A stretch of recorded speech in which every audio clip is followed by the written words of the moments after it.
Olá, ótima vida pra você. Sou Eliana Oliveira do canal Organizando com Li e hoje falando esse mês todo sobre prevenção, né, prevenção da saúde. Eu tenho um convidado muito especial, o Dr. Maicon. Muito obrigado por você ter aceitado o convite e eu gostaria que você se apresentasse aos nossos ouvintes. Oi, Li, tudo bem? Muito obrigado, eu que agradeço. É uma honra estar aqui com você. Bom, eu sou o Maicon Felicetti, sou médico ortopedista, especialista em cirurgia do joelho e lesões esportivas e cuido da saúde das pessoas, né? Cuido de saúde de idosos, de crianças, de adolescentes, de atletas. Olha que E interessante. eu acho que a ideia é começar o ano, né, com prevenindo doenças, prevenindo problemas. Então, vamos cuidar da saúde, correto? Correto, nossa. Vocês viram que esse programa vai ser maravilhoso. Ele faz tratamento preventivo. Então, nós vamos começar esse ano com chave de ouro, sabendo de todas as necessidades que temos para falar sobre a saúde. Eu convidei o Maicon, o Dr. Maicon, aqui justamente porque aconteceu comigo. Eu não preveni. E esse ano que passou, tive sérios problemas por não ter me prevenido. Mas antes de começar a entrevistar, eu quero falar com vocês, agradecer o nosso patrocinador, que é o Estúdio Zoe, certo? Também o Pet Móvel Biwar. É isso, Samuel? Biwar. Esse pet móvel é fantástico. Aqui na região do Alto Tietê, ele vai até a tua casa, pega o teu animalzinho, dá banho, faz hidratação e também cuida da preventiva do cachorrinho, hein? É interessante vocês procurar a Bioar. Aqui nas inscrições ou aqui vai ter o telefone, vocês podem entrar em contato falando que viu a propaganda no Organizando com o Li, tem um desconto especial, ok? E também quero falar do hotelzinho de cães que chama Cibele Pet Sister. Cuida de pet. Se você for viajar, for fazer um congresso, vocês que são médicos e gostam de viajar para estudar e tem um cãozinho, deixem com a Cibele. Também tem a inscrição aqui e também se falar que ouviu dizer no nosso programa da Cibele, ela também tem um desconto especial para vocês, ok? Um grande abraço para vocês, meus patrocinadores, que esse ano seja um ano assim maravilhoso, que façamos muitos negócios e nos prevenirmos de muita coisa. Agora vamos ouvir o Dr. Maicon, que ele vai falar bastante coisa interessante, inclusive para os atletas. Atletas, é isso? Isso mesmo. Então, exatamente. Maicon, por favor, fale do teu trabalho, dê essas dicas para os nossos ouvintes. Eliane, basicamente, hoje em dia, eu trato pacientes com lesões esportivas ou lesões ortopédicas, né? Certo. Então, a ideia, o que eu falo para todos os pacientes é que talvez muitos não me procurassem se, por exemplo, praticassem atividade física. Se fizessem uma atividade física regular, um fortalecimento articular e muscular adequado e sempre com acompanhamento médico. A gente sempre fala numa terapia multidisciplinar, ou seja, é interessante que o paciente passe com um nutricionista, com um médico, com um fisioterapeuta, psicólogo em caso de atletas, ou em caso de doenças que são ocupacionais, ou doenças que estão relacionadas à parte psicossomática. Então, a ideia do nosso tratamento... Até a parte psicossomática dá para prevenir, Maicon? Dá para prevenir, com Nossa. certeza. A gente tem uma descarga hormonal extremamente importante na prática de atividade física, regulando a alimentação. A gente começa a trocar algumas necessidades hormonais. Então a gente consegue aprimorar a nossa máquina, né? Que é o corpo humano. Interessante, porque pra mim a parte emocional não tinha prevenção. Tem prevenção, tem cuidados, né? Aliás, eu descobri agora que todos esses negócios que você tá falando aí, existe prevenção, existe né? prevenção. Que dá pra prevenir. Sim, com Mas certeza. a parte emocional também é interessante, né? A gente consegue melhorar muito com prática de atividade física e dieta balanceada. Que gostoso, que legal. Aí você trabalha o quê? Junto com uma nutricionista? Eu sempre tenho parceiros, eu tenho educadores físicos, personal trainers, eu tenho fisioterapeutas, nutricionistas que ajudam na dieta do paciente. E a gente tenta sempre fazer um tratamento equilibrado, né? Pra que cada interessante. caso. A gente dá chama pra de... prevenir, então? Muito. A gente melhora muito. E eu falo pra eles, a gente poderia não ter esse tipo de consulta para tratar uma lesão se a gente começasse com tratamento preventivo antes, né? Michael, eu sou a maior desertora de academia que você pode conhecer na face da terra. Pensa uma pessoa que começou 2.000 academias e compra roupa, e compra bicicleta, e compra esteira. Depois nunca certo. mais vai lá. Você acredita? Eu acredito, não é uma prática habitual. A gente tem um mecanismo de proteção que é mais fácil a gente ficar em repouso e armazenar energia, né? Aham. Mas é necessário. A gente sabe, antigamente se falava, eu brinco com meus pacientes mais idosos, né? Antigamente se falava, até os 30 anos, se você não começou a fazer atividade física, depois dos 30, entrou nos 80, né? 40, 50, 60. Já era. Aí é só Ladeira abaixo. ladeira abaixo. Mas hoje em dia a gente sabe, com os estudos, que temos evolução mesmo até antes dos 60 anos, por exemplo. Então, assim, pacientes que com 50, 40 anos não fizeram nada de atividade física, não têm o hábito de se cuidar nesse quesito, ainda tem melhoras no envelhecimento. Eu entrevistei aqui uma corredora, ela começou aos 40. Você precisa de exatamente. ver, ela era sedentária e tem uma vida assim fantástica. Só que o que eu vejo, falando do lado dos atletas, eles são muito 880. Sim. Porque eu não acho, eu nunca quis ir na academia, eu não sou a favor de saradão. Sim. E quando a pessoa começa, ela fica meio bitolada, assim. Porque corta isso, corta aquilo, vou comer ovo 24 horas. Acho que é por isso na minha cabeça, acho que até um tratamento psicológico eu preciso aí. Que eu deserto muito rápido, eu desisto, eu começo, vejo até o resultado, né? Sim. E depois desisto. Na verdade, Helena, é que a gente tem uma visão que é meio antiquada no quesito atividade física e academia, né? Hoje em dia tem vários tipos de academias. Então tem academias com treinamentos mais funcionais, tem academias que são as clássicas com treinamentos de fortalecimento e hipertrofia. Existem treinamentos que você pode fazer em casa. A pandemia nos mostrou muito isso. Verdade. Então, os períodos que estavam mais Bastante. restritivos, as pessoas conseguiram fazer atividades físicas em casas com os próprios materiais que tinham em casa. Não precisa ter uma academia formada em casa. É verdade. E Banquinho, rodo, vassoura. Banquinho, cadeira, vassoura. Quilo de arroz. Eu vi bastante Exatamente. coisa. Então existe a possibilidade de se adequar de acordo com o gosto de cada paciente. Existe a prática de pilates, que ajuda bastante também no alongamento, no fortalecimento muscular, no próprio conhecimento do corpo. Existe uma certa memória muscular, que a gente costuma falar. Então, pacientes que já fizeram atividade física e depois pararam, eles têm uma certa facilidade para conseguir voltar ao hábito de praticar atividade física. Só lembrando o cuidado de fazer as coisas em casa por conta de caso você corre mais risco de... Não, sem dúvida. né, Risco de quedas, então a gente pede pro idoso sempre estar acompanhado. O ideal é sempre fazer uma terapia, ou um tratamento, ou um fortalecimento acompanhado de um profissional qualificado. Então, assim, eu trabalho muito com personal trainer, que vai para casa do paciente, ele leva os equipamentos para fazer exercício. Existem atividades adaptativas para muito idosos, para pessoas que precisam só o hábito de levantar, de fazer uma refeição básica, de pegar alguma coisa no guarda-roupa. Então a ideia é prevenir alguma lesão, né? Ou prevenir uma queda. E você comentou sobre atletas. Em relação aos atletas, aí a gente tem alguns níveis, né? A gente tem os atletas de finais de semana, a gente tem os praticantes de atividade física. Certo. E temos também os atletas que são atletas profissionais, né? De alta demanda. Você cuida desses atletas ou qualquer atleta? Qualquer atleta.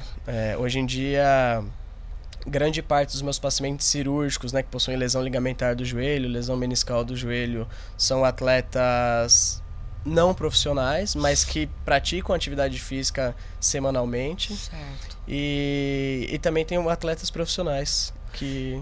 E me diz uma curiosidade, como cirurgião. Quando eu faço uma cirurgia no joelho, Certo. 100% eu volto normal? Em muitos casos, sim. Eu acho que é importante a gente enfatizar que é necessário um diagnóstico correto. Então existe o mito de que nunca mais vai ser o mesmo. Né? Não, eu tenho atletas que eu operei essa semana, por exemplo, e a gente já está programando para daqui a um ano fazer a recuperação correta, né? Ele voltar a jogar bola. Tá, o time já tá perguntando para ele. Viu ontem a postagem dele e falou: e aí, quando você volta? Ele lá com o curativo. Que legal! Exatamente. Então volta. Então volta existe. A jogar bola. A gente vê casos de atletas profissionais que têm a demanda funcional de fisioterapia, reabilitação com educador físico e depois volta pro campo de futebol, por exemplo. Olha que interessante. Mas sabe, Maio, que eu acho assim bem interessante a tua profissão e esse assunto. Por quê? A fisioterapia é uma coisa lenta. É uma coisa que você não Sim. consegue. Hoje eu vou fazer pilates, semana que vem eu já tô. É. É uma coisa muito lenta. Isso. E por que que ninguém previne? Eu falo por mim. Por que que ninguém... há anos, meu marido vinha falando, vai fazer pilates, vai fazer alguma coisa. Ah, não. E eu tenho fibromialgia. Já faz 10 anos que eu descobri que eu tenho fibromialgia. Sabe um fato interessante que apareceu, teve um estudo da Circulation, né, que é uma revista da American Heart Association, uma das principais divulgadoras de ciência em relação a cardiopulmonar no mundo. Certo. E um trabalho junto à ONU, eles lançaram assim, quanto de atividade física é necessário para a gente saber que somos pessoas funcionais e praticamos atividade física. Você Eu não sabe? li essa revista. Quanto? Então, Me exatamente. Então a gente basicamente divide em atividade física leve intensidade, moderada intensidade e alta intensidade.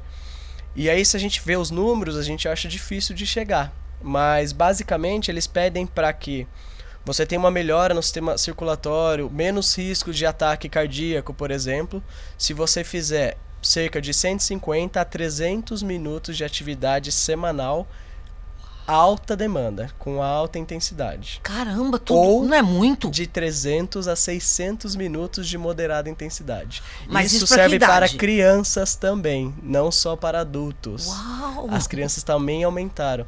Então, às vezes, a gente faz aquele treininho uma vez por semana, alguma coisinha assim. Forçado ali, só sofrido. aquela coisa, mais carregamento de celular do que carregamento de peso. Ai, nem Isso fala, ainda o celular agora é o pior. mas ele pode ajudar a gente também. Eu coloco o meu pra tocar na hora que eu vou fazer caminhada. Isso. Falando quantos quilômetros, o batimento cardíaco. Isso, então, olha que essas legal, coisas. olha que bacana. Mas assim, né? eu faço caminhada, eu tava fazendo 3 por semana, agora eu tô fazendo uma e olha lá por conta do pilates, da fisioterapia, porque eu não preveni. E É agora, verdade. eu tenho que fazer todos. Isso, tem que ter um pouquinho de tempo para cada um, né? Se eu tivesse me prevenido, hoje eu estaria tranquilo já correndo, que eu tenho vontade de correr, porque de tudo que eu disser assim, andar eu gosto. Sim. Andar no ar livre, assim, andar 2, 6, eu já andei até 8 quilômetros. Não, é excelente. Eu falo Hoje eu pros tô andando pacientes, tá? Ainda é pouquinho. 1,5. Mas tudo bem, o importante é fazer. A É. gente começa, a gente Tem um cria o parque hábito, em Mogi né? das Cruzes que eu costumo andar e eu Qual tô andando parque um. você gosta? Um que vai lá pro César de Souza. Sim, ali o É. centenário, o japonês. É. Ah, legal, bacana. Que eu moro ali no Mogilar, então Sim. eu deixo o carro lá e eu ando 1 ou 2 quilômetros. Eu andava Uhum. menos, agora eu tô andando um pouquinho mais, 2, 3 vezes por semana. Mas por quê? Porque eu tenho que fazer as outras coisas. É. Então, é o que eu falei pra vocês. Quando a gente conta, se a gente pegar uma média dos 300, né, de média ou de alta intensidade, a gente vai falar em 60 minutos Por dia. por dia, mais ou menos. Contando com exercício, caminhada. Isso, exatamente. Quando a gente divide os exercícios, a gente pensa em exercícios de endurance, que seriam os exercícios de resistência. Certo. Seriam as caminhadas longas, bicicleta, canoagem, corrida. E existem exercícios de hipertrofia, O que é isso? Esse eu não que conheço. é o fortalecimento muscular. Ah, que é isso a chama criação petrofia? Hipertrofia. Meu programa é fantástico, gente. Olha isso. Olha quanta coisa eu aprendo. É. Isso que eu mais tô pedindo, que os mais médicos estão pedindo pra mim agora. Exato. Fortalecimento. Isso, por isso que eu falo para muitos pacientes, né? É interessante fazer a caminhada. A gente melhora a parte circulatória, respiratória, enfim, a gente melhora o hábito também. Sim. Mas sem o exercício resistido, que seria o exercício de hipertrofia, por exemplo, a articulação do joelho, a gente não tem benefício. Então, por exemplo, às vezes, se o cara gosta de fazer um endurance, um exercício de intensidade regular, que você vai longas distâncias, bicicleta ajuda bastante. Bicicleta. Bicicleta. Ajuda muito para a articulação do joelho. Você não é de bicicleta? Mas bicicleta ergométrica você não sai do lugar. Então ajuda bastante também. Ah, é? Então eu já comecei a ficar mais animadinha, porque bicicleta ergométrica eu tenho lá no meu condomínio. Dá pra fazer. Dá pra fazer. Então, assim, hoje em dia a gente tem algumas facilidades e a gente consegue adaptar cada treino. Então vale a pena. E isso é igual eu falei pra você no começo da nossa entrevista. não é ruim, diminuiria muito Bicicleta a é consulta um médica. fortalecimento? Pro joelho, sim. Sim. A gente precisa focar muito no fortalecimento da articulação do joelho. Então, são as musculaturas que estabilizam o joelho. A gente fortalecendo o quadríceps, por exemplo, que é um dos indicadores de joelho mais saudável. Sim. Na bicicleta ergométrica a gente consegue ajudar bastante. Você sabia que... É claro que você sabia. Eu não sabia. Bico de papagaio nas pernas. Eu tô com bico de papagaio nas pernas. Pra mim, bico de papagaio era doença de velho de 80 anos e na coluna. Eu brinco muito com os pacientes sobre bico de papagaio, periquito, tucano, depende muito do... Mas o bico de papagaio, na verdade, no termo médico, ele chama osteófito. É isso mesmo que eu tô... Tá. Nos joelhos. Como é que fala? Na ressonância deu isso daí que você falou. Aí a médica, a fisioterapeuta falou, você tá com bico de papagaio nas pernas. Eu não acreditei, porque eu ficava cansada. Eu sentava num banquinho baixo pra levantar, sabe, parecendo aquelas... Por conta de sedentarismo. Mas lembra que eu falei pra você do treinamento funcional? E eu falo pro paciente, assim, quando a gente... Sabe aquela porta de casa que você nunca abre? Aquele escritorinho, aquela despensa... Aquele armário. Que depois você tem que jogar um olhinho pra ela funcionar direito, a gente é bem parecido. Exatamente isso. E a nossa cartilagem, eu falo pra todos... Eu tenho alunos de residência médica e a gente tem uma aula de cartilagem que eu sempre explico pra eles. A cartilagem, ela tem uma propriedade, olha a palavra, que é anisotropia. O que é anisotropia? Anisotropia. Olha que difícil, né? Difícil. Mas basicamente ela precisa de carga para ela funcionar normalmente.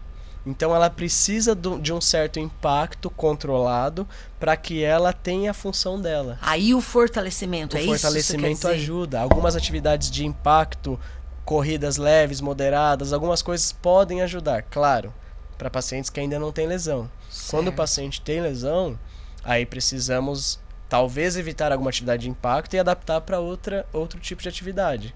Tudo acompanhado por um profissional. Tem que ter acompanhamento. Por isso falamos de tratamento individualizado, cada caso é um caso, nenhum caso é igual. E falamos de tratamento multidisciplinar. Eu tô vendo, Maicon, que a gente vai ter que gravar uns 3 programas. Não dá pra falar num programa só, porque é muito sério. É muito sério. E é muita coisa. E as pessoas não prestam atenção. Eu falo por mim, porque como eu fui diagnosticada com fibromialgia, certo. Quando eu fui fazer um tratamento estético. Uhum. Eu tinha feito há um tempo atrás uma lipo, essas coisas. Aí engordei. Certo. Aí eu não quis mais fazer a lipo, porque você engorda mesmo, sofre muito e engorda. Aí eu quis fazer a criolipólise. Sim. Que é aquelas placas de gelo em gordura localizada. Então eu fui numa clínica normal, ninguém perguntou, também não sabia, preenchi lá a anamnese, é isso? Isso. E fiz o procedimento. Fui pro litoral com um casal de amigo. Chegou, isso numa sexta-feira.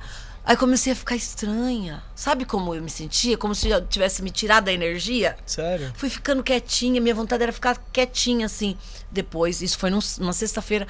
Na segunda-feira eu fui no Hospital São Luís, em São Paulo. Porque eu fiquei muito esquisita. Muito estranha. E eu não conseguia associar ao criolipólise. Achava que eu tava com algum problema. Com algum defeito. Falei, deu algum defeito. Quando chegou lá, ele foi perguntando o que tinha acontecido comigo. Né? Porque, não sei, claro que você sabe, a fibromialgia ela não tem um diagnóstico igual o cirurgião. A gente descarta outros diagnósticos. Exatamente, né? era um médico um senhor já, né? Aí ele falou, você tem fibromialgia. O que é isso? Eu nunca tinha ouvido falar. Exatamente. E por conta dessa fibromialgia, eu mascarei as outras coisas que foram acontecendo. Então, às vezes a gente põe um vilão apenas, né? Então, eu não posso fazer porque eu tenho fibromialgia. E o que é fibromialgia? Uma doença psicossomática, tá? O tratamento é bem parecido para quem tem depressão. Sim, exatamente. E aí ela acaba se apoiando na fibromialgia, as outras coisas iam acontecendo e eu não... E achava que era problema da fibromialgia. Eu não me dei conta. Exato. E existe quantas Elianas eu vejo conversando com mulheres. Exatamente. Né? Eu sou personal organizer, eu entro na casa das pessoas, mas eu também tenho um grupo de empreendedoras. Certo. Né? Eu tô na minha segunda faculdade, terminei esse ano que passou. Parabéns. De empreendedorismo. Que eu legal. tenho muitas mulheres como eu. Tem muitas.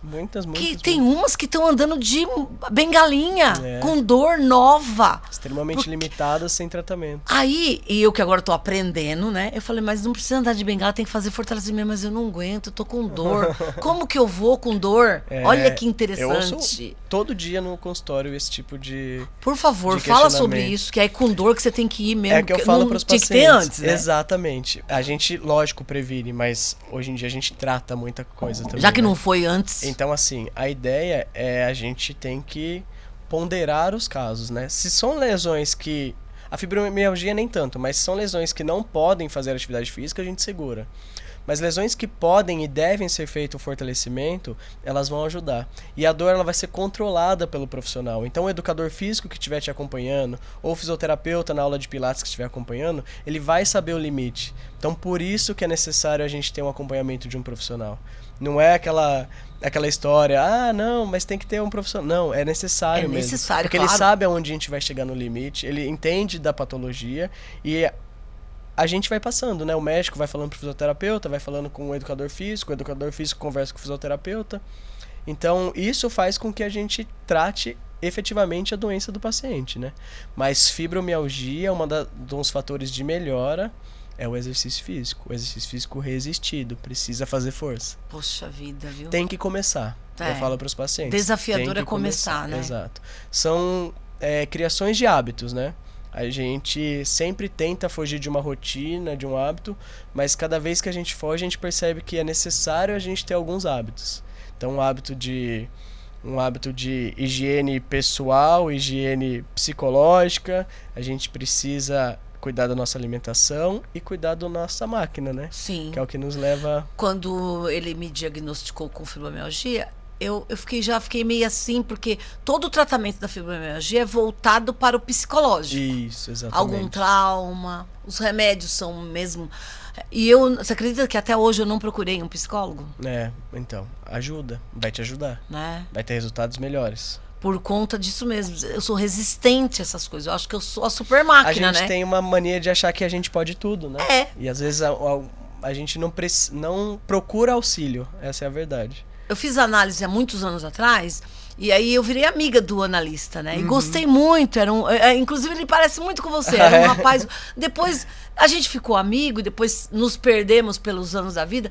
E aí eu falo, não preciso, porque...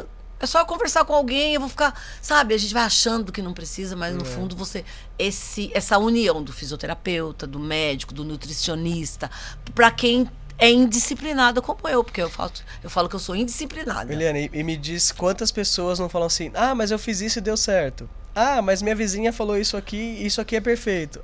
Mas eu ouvi na internet, eu procurei no Google, isso aqui faz Direto, bem. me mandam chazinho, Exato. e não sei o quê. Cura tudo. E não sei o quê. Exato. E não sei o que lá mais. Agora, eu engordei uns quilos, porque veio tudo de uma vez. Tive que tomar muito corticoide, porque eu cheguei no médico com muita dor. E ele falou, por que você não procurou o médico antes? Porque eu achava que tudo fazia parte da fibromialgia. Sim. Olha que triste isso. Então a gente acabou perdendo tempo aí, né, na sua recuperação. Por isso que a gente tem que focar agora, né? Já era pra mim estar bem melhor, bem na frente. Quantas Elianas tem por aí? Exato. Quantas pessoas? Aquele papo que o meu pai falava, a gente trabalha a vida toda pra ganhar dinheiro, depois na velhice gasta o dinheiro todinho cuidando da saúde. Por quê? Não preveniu. Por que não prevenir, né? Por que não começar o ano melhor, né? Por que não começar? Fazendo diferente, fazendo o que precisa ser feito. Por favor, Marco, fala pros nossos ouvintes, pra eles, o que precisa. Fala Pessoal, tudo o que precisa pra começar um ano, pra chegar no final desse ano de 2025 diferente. Eu acho que a gente começa a mudança internamente, tá? Então vamos lá, gente. Sabemos que todos temos a ciência, todo mundo sabe o que a gente está fazendo de errado. Seja na dieta, seja com sono inadequado, seja atividade irregular, excesso de trabalho, consumo, tabagismo, etilismo, industrializados. Então, assim, tudo aquilo que a gente fala, a gente já tem a ciência de que está errado. E a gente médico tem muito disso, a gente sempre se compra, né? A gente fala assim, nossa, eu trabalhei tanto, então eu preciso fazer... eu mereço. Eu mereço. Eu mereço. Esse eu mereço é uma autossabotagem muito grande. E é difícil. E não é porque eu tô falando aqui que eu também não fiz ou eu também não faço às vezes. Então, somos todos humanos, erramos. Mas, sabendo do que é errado, podemos melhorar. Como eu começaria? Alimentação, casa. Me programaria para consumir menos produtos comprados, que não foram feitos em casa. Programação para talvez comer mais saudável. Talvez não. Comer mais saudável. Aí tem pessoas que têm que procurar uma nutricionista mesmo, porque às vezes não tem costume. Atividade física, vamos começar o ano diferente. A gente sempre jogou as expectativas, né? O ano que vem vai ser diferente, e por que não tentar, né? Então, a gente falou dos minutos, né, de 150 a 300, de 300 a 600 minutos, parece muito, mas vamos criar o hábito. Eu prometo que eu vou começar nos 150. Eu vou cobrar. Pode cobrar depois, no próximo programa que a gente vir falar, você vai ver o resultado.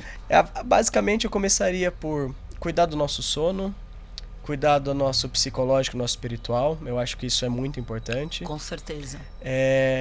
E cuidaria também da alimentação e atividade física. Procurem profissionais qualificados, procurem médicos para saber se tem algum problema que te limite a fazer alguma coisa. Procure o educador físico e, claro, a gente consegue auxiliar em tudo. A gente consegue cuidar da nossa máquina, né, que é tão importante. Sim. E não só procurar o ginecologista ou o urologista para fazer aqueles exames preventivos, como eu fiz a vida toda. Procurar também um fisioterapeuta, um cirurgião, um médico ortopedista. Isso, com certeza. Né? Enquanto a gente tá legal. Exato. Poxa, por que não fiz isso antes? Eu falo isso para mim. Por que não procurar antes? Né? Hoje em dia também tem muitas pessoas que têm convênio, mas quem não tem, procura. Não é tão caro assim. Não. Porque vale muito a pena do que você chegar numa situação onde você tem que fazer, que nem eu hoje, um monte de coisa. Melhor prevenir do que remediar, muito melhor. Se eu tivesse feito o mínimo que era o exercício físico, que eu tinha condições de fazer, que qualquer um tem. Porque ele mesmo falou aqui, pode ser em casa, pode ser no quintal, pode ser no quarteirão. Começasse um pouquinho e procurar um médico. Como que eu começo? Eu quero começar, porque eu não quero chegar na idade da minha mãe, da minha avó e tá cheia de dor. Isso é muito interessante. A gente, na medicina esportiva, a gente tem umas avaliações pré-participativas. Então, sabe o que a gente consegue fazer? A gente consegue avaliar o paciente, como ele está em relação à saúde e até que ponto ele pode chegar. A gente consegue avaliar a parte cardiológica dele, a parte respiratória dele. Então, fazendo essas avaliações pré-participativas, a gente tem uma ideia de qual é o limiar, a gente chama de zonas de exercício físico, né, que ele pode chegar, até onde ele pode chegar. Então, por exemplo, o idoso ele tem o benefício de fazer atividade física. Então, fazendo essa avaliação pré-participativa, a gente consegue dar as orientações para um personal, para um professor de educação física, até onde ele pode chegar, qual é o limite. E aí, fazendo isso, os professores de educação física, eles têm milhares de técnicas, milhares de abordagens diferentes para adequar a cada paciente. Interessante. Você tem um lugar, uma clínica onde você atende? Você pode passar? Então, sim. Depois, Samuel, dá para colocar aqui no link depois? Nós vamos colocar aqui embaixo. Se você tiver alguma dúvida, quiser marcar uma consulta com o Dr. Michael, nós vamos deixar aqui. Eu trouxe um presente para você obrigado, não Lê. esquecer de mim. Olha aí. E aí Uau. você pode procurar o Dr. Michael, tirar algumas dúvidas, né? Depois você passa para mim direitinho, para me deixar aqui nas Claro, inscrições. pode deixar sim. E de antemão eu quero te agradecer muito. Muito obrigado por você ter aceito o convite. Obrigado. E já vamos deixar aqui. Olha, tô precisando, hein? Tô montando minha casa, hein? Isso. E vamos deixar aqui já marcado o nosso próximo. Óbvio, para falar certeza. de outras coisas, para orientar os nossos ouvintes. Os ouvintes que tiverem dúvidas, mandem pra Eliana, falem qualquer questão ortopédica, queixas de dor. Depois a gente pode conversar, marcar uma data para falar só sobre artrose, só sobre envelhecimento. Ótimo, fantástico, gente. Tá vendo, né? Muito obrigado, Lê. Nada. Obrigado, Michael, por você ter vindo. Fico muito feliz. Foi muito pouco tempo. A gente corrido, precisa de né? Eu falei pra você que era pouquíssimo tempo. A gente vai ter mais vezes para poder falar de outras coisas específicas. Você, ouvinte, põe nos comentários aqui. Ative o sininho, se inscreva no meu canal e coloca nos comentários aqui o que você quer saber mais, pra gente saber a próxima visita do Dr. Michael no programa. E aí, muito obrigada mesmo. Obrigado, foi muito bom Eliane. ter você aqui, viu? Um prazer é meu. Tchau, pessoal. Um ótimo beijo pra vocês. Tchau, pessoal. Obrigado. Obrigado. Bom dia.